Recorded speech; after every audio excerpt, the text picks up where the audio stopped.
और बड़ी जानकारी पश्चिम बंगाल से जुड़ी हुई निकलकर सामने आ रही है कि आज बंगाल जाएंगे केंद्रीय गृह मंत्री अमित शाह। बंगाल में आज हो सकता है सीएम का ऐलान। दोपहर में बीजेपी विधायक दल की बड़ी बैठक है और 9 मई को होगा शपथ ग्रहण समारोह। बड़ी जानकारी आपको दे दें कि आज जो केंद्रीय गृह मंत्री हैं अमित शाह पश्चिम बंगाल जा सकते हैं और बंगाल में आज हो सकता है सीएम का बड़ा ऐलान। दोपहर में बीजेपी विधायक दल की बड़ी बैठक है और 9 मई को होगा शपथ ग्रहण समारोह। पश्चिम बंगाल में चुनावी नतीजे आने के 4 दिन बाद आज नई सरकार के गठन की प्रक्रिया जो है वो शुरू होगी। बीजेपी ने केंद्रीय गृह मंत्री अमित शाह को पर्यवेक्षक और ओडिशा के मुख्यमंत्री मोहन चरण मांझी को सह पर्यवेक्षक नियुक्त किया है। दोनों नेता दोपहर 2 बजे बीजेपी विधायक दल की बैठक में शामिल होंगे। मीटिंग में सीएम का ऐलान किया जा सकता है। नए सीएम का शपथ ग्रहण समारोह 9 मई को कोलकाता के परेड ग्राउंड में होगा। सीएम बनने की रेस में शुभेंदु अधिकारी इस समय सबसे आगे बताए जा रहे हैं। शुभेंदु ने ममता बनर्जी को भवानीपुर से हराया है और इसके अलावा वो नंदीग्राम से भी चुनाव लड़े थे, वहां भी उनको जीत मिली। 4 मई को बंगाल की सभी सीटों पर नतीजे आ गए हैं और ऐसे में बीजेपी की 206 सीटें मिली हैं। वहीं ममता बनर्जी की पार्टी टीएमसी सिर्फ 81 पर ही सिमट गई। भवानीपुर से शुभेंदु अधिकारी ने ममता बनर्जी को 15,114 वोटों से हराया। शुभेंदु के खिलाफ यहां पर उनकी लगातार दूसरी हार है और ऐसे में पश्चिम बंगाल में जो है आज अमित शाह पहुंच सकते हैं, जिसको लेकर तैयारियां पूरे जोरों शोरों से चल रही है।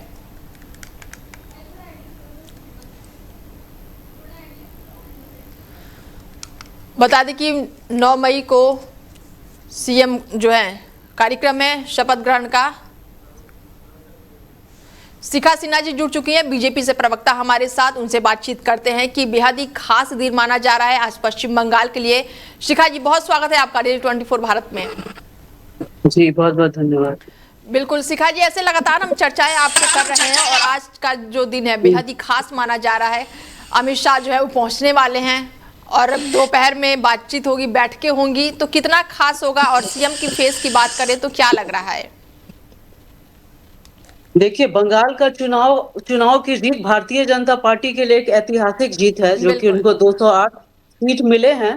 तो वैसे तो अगर भारतीय जनता पार्टी महिला आरक्षण में की बात करें तो रूपा गांगुली जी भी एक चेहरा हो सकती हैं और भी 2-3 लोग हैं, पर सबसे ज्यादा यदि किसी का क्षति हुआ है पर्सनली और इमोशनली, जो बहुत हरास हुए हैं इस चुनाव को लेके पिछले 5 साल में, वो अपने शुभेंदु अधिकारी जी हुए हैं। आप देखिए कि कुछ ही दिन पहले 2 दिन पहले उन्होंने अपना पीए खोया, इतना मेंटल टॉर्चर हुए, उनके ऊपर हाथापाई किया गया।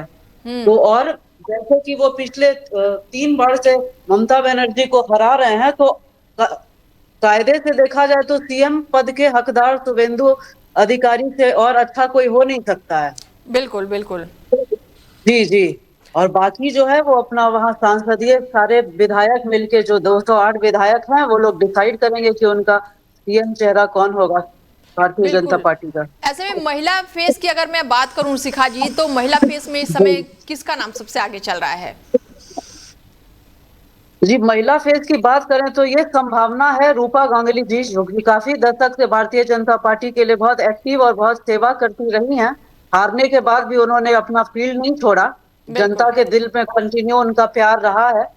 तो एक वो चेहरा हो सकती हैं, लेकिन मुझे ऐसा लगता है कि शुभेंदु अधिकारी ज्यादा हकदार हैं उनके उस कुर्सी के, और वो बखूबी निभा सकते हैं। ऐसे में शुभेंदु अधिकारी के पर्सनली भी आपने बोला कि उनको ज्यादा क्षति हुई है, तो क्या लग रहा है कि उस एंगल से भी अगर हम देखें तो उनका फेस और उनका नाम हो सकता है सीएम में, क्योंकि रेस में तो बहुत से नाम चल रहे हैं। जी जी, मुझे लगता है शुभेंदु अधिकारी जी मेरे हिसाब से 70 to 80% उनका ही चेहरा हो। बाकी पार्टी क्या तय करती है तो भारतीय जनता पार्टी डिसाइड करेगी किसको सीएम फेस बनाना है। बिल्कुल, आप तो पश्चिम बंगाल में रही हैं बहुत समय तक, तो आपके हिसाब से क्या लग रहा है कि महिला को ये कमान सौंपनी चाहिए या फिर पुरुष को कमान सौंपनी चाहिए? देखिए, यहाँ महिला पुरुष की बात नहीं है। अगर बात आती है तो शुभेंदु अधिकारी वहाँ उनसे बेटर ऑप्शन कोई नहीं है। जितना करप्शन और भ्रष्टाचार फैला हुआ है, जितना रायता बंगाल में फैला है, वो चुनौती सिर्फ शुभेंदु दा ही ले सकते हैं। ये उनके बस की बात ही है मेरे समझ से। बाकी हमारे आदरणीय गृह मंत्री और मोदी जी जो कहते हैं, उनका जो दूरदर्शी है, वो पारखी है, वो बेटर ऑप्शन तय करेंगे बंगाल की राजनीति और सारे पहलुओं को देखते हुए। वो जो भी करेंगे वो बेस्ट करेंगे। अगर महिला फेस भी होता है तो ये बंगाल के लिए बेस्ट होगा। बिल्कुल। ऐसे में शिखा जी, बीजेपी की एक रणनीति है कि वो बिल्कुल लास्ट में सस्पेंस जो है वो बरकरार रखते हैं और बाद में जाकर सरप्राइज देते हैं। तो इस बार भी कुछ ऐसा ही होगा, क्योंकि पिछले 15 सालों से ममता बनर्जी हैं, एक महिला के तौर पर वो सीएम हैं और पूरी तरह से पश्चिम बंगाल की कमान उनके हाथ में थी। तो ऐसे में महिला के बाद से अब पुरुष को कमान देना, तो थोड़ा सा क्या लग रहा है कि पश्चिम बंगाल में इसको थोड़ा अलग हो जाएगा, या फिर बीजेपी सरप्राइज देगी महिला को लेकर? नहीं नहीं, ये तो कुछ कह नहीं सकते हैं। वो टीएमसी और भारतीय जनता पार्टी का तो कोई मेल नहीं, चूंकि ममता दीदी टीएमसी पार्टी को बिलोंग करती थी और शुभेंदु दास अपने क्षेत्र से पिछले 3 बार से वो सबसे ज्यादा भारी बहुमत। मैंने बोला ना कि रूपा गांगुली जी एक ऑप्शन मुझे दिख सकती हैं और शुभेंदु दास जैसा बेस्ट ऑप्शन तो है ही नहीं। और यदि चुनाव की बात करें तो हर तरह से टॉर्चर, जिसको बोलते हैं मेंटल से फिजिकल फाइनेंशियल टॉर्चर, वो शुभेंदु दादा के साथ सबसे ज्यादा हुआ है। रूपा गांगुली जी ने भी काफी संघर्ष किया है। तो मुझे ऐसा लगता है इन दोनों में से कोई, किसी को भी पार्टी किसी को भी सीएम का फेस बना सकती है। हम सबके लिए सरप्राइज है। वैसे हम लोग को भी कोई आइडिया नहीं है। बंगाल के चुनाव और बिहार के चुनाव में काफी फर्क है। वहां का ग्रास रूट और ग्राउंड लेवल को देखते हुए पार्टी क्या डिसाइड करेगी, जो भी करेगी अच्छा ही करेगी, दूरदर्शी होके ही करेगी। बिल्कुल शिखा जी, ऐसे में जब लास्ट समय प्रधानमंत्री नरेंद्र मोदी पश्चिम बंगाल गए थे, अपने संबोधन में उन्होंने कहा था कि अब मैं पश्चिम बंगाल शपथ ग्रहण समारोह में आऊंगा, तो उनकी भविष्यवाणी अब सच हो गई है। और क्या वो कल शामिल होंगे?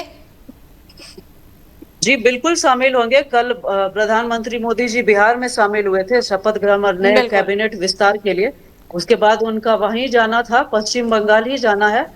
और जैसा कि जितना भारतीय जनता पार्टी पिछले 15-20 साल से जो बंगाल के ग्रास रूट पर काम की है, तो उसका नतीजा हम सब देखे हैं। अब बंगाल में, चूंकि बंगाल में चैलेंज बहुत ज्यादा है, बहुत ज्यादा चैलेंज है। बिल्कुल। तो इसलिए जी, और 2 बिहारियों को रखा गया वहां के चुनाव प्रतिनिधि बनाने, नितिन नवीन जी और मंगल पांडे जी। तो बिहार की रणनीति और बंगाल की रणनीति में इस बार समीकरण काफी, हमारे बिहार के बहुत सारे भाई वहां बंगाल में अभी भी हैं। जब तक शपथ ग्रहण नहीं हो जाता पीसफुली, सारा कैबिनेट विस्तार नहीं हो जाता है यहाँ से बिहार में बंगाल के लोग हैं और उम्मीद करते हैं कि ये नया कैबिनेट में सबका स्वागत है। और जैसे कि डेवलप्ड बिहार हुआ नए मंत्रिमंडल में, वैसे हमारी उम्मीद है कि नया बंगाल भी डेवलप्ड होगा। ठीक है शिखा जी, एक सवाल मेरा आपसे और होगा कि आज जो है वो बड़ी बैठक है पश्चिम बंगाल में, तो ऐसे में बैठक में चर्चाएं किस किस मुद्दे पर हो सकती है? देखिए, ये तो अभी जो हमारे पास जो चैलेंजेस है वो कैबिनेट विस्तार पर है। सबसे बड़ा मुद्दा पीएम फेस कौन होगा, ये डिसाइड करेंगे। किन मोदी जी का, क्योंकि हर जातीय समीकरण और महिला, आप जैसा कि आप देख सकती हैं बिहार में जो नया मंत्रिमंडल हुआ, एक भी जाति को वो छोड़ते नहीं है गृह मंत्री जी। मतलब सबको शामिल करके, सबका जो भी मजबूत पिलर है, मतलब जो भी उनके मजबूत रत्न है, जैसे बिहार में चुने गए वैसे बंगाल में चुने जाएंगे। इसी बात का महत्वपूर्ण बैठक है कि मोदी जी के आंखों के तारे और जो बहुमूल्य रत्न है बंगाल के, चुन चुन के उनको कैबिनेट में शामिल किया जाएगा। ठीक है, इस बात की बैठक हो रही होगी। ठीक है, जुड़ने के लिए बहुत शुक्रिया शिखा जी आपका। धन्यवाद। बता दें कि पश्चिम बंगाल में आज बड़ी बैठक है। पश्चिम बंगाल में नई सरकार के गठन की प्रक्रिया जो है आज शुरू हो रही है और आज कोलकाता में दोपहर 2 बजे बीजेपी विधायक दल की बड़ी बैठक होगी। केंद्रीय गृह मंत्री अमित शाह आज पश्चिम बंगाल के दौरे पर रहेंगे और इस बैठक में विधायक दल के नेता का चुनाव किया जाएगा। विधायक दल के नेता के चुनाव के बाद से बीजेपी नेता राजभवन जाकर सरकार बनाने का दावा भी पेश करेंगे और इसके बाद से कल यानी कि 9 मई को शपथ ग्रहण समारोह होने वाला है। बीजेपी ने शपथ ग्रहण को भव्य बनाने की तैयारियां पूरी तेज कर दी है और इस समारोह में प्रधानमंत्री नरेंद्र मोदी, केंद्रीय गृह मंत्री अमित शाह और साथ ही रक्षा मंत्री राजनाथ सिंह के साथ कई केंद्रीय मंत्री भी मौजूद रहेंगे। साथ ही 20 राज्यों के सीएम भी इस शपथ ग्रहण समारोह में शामिल होंगे।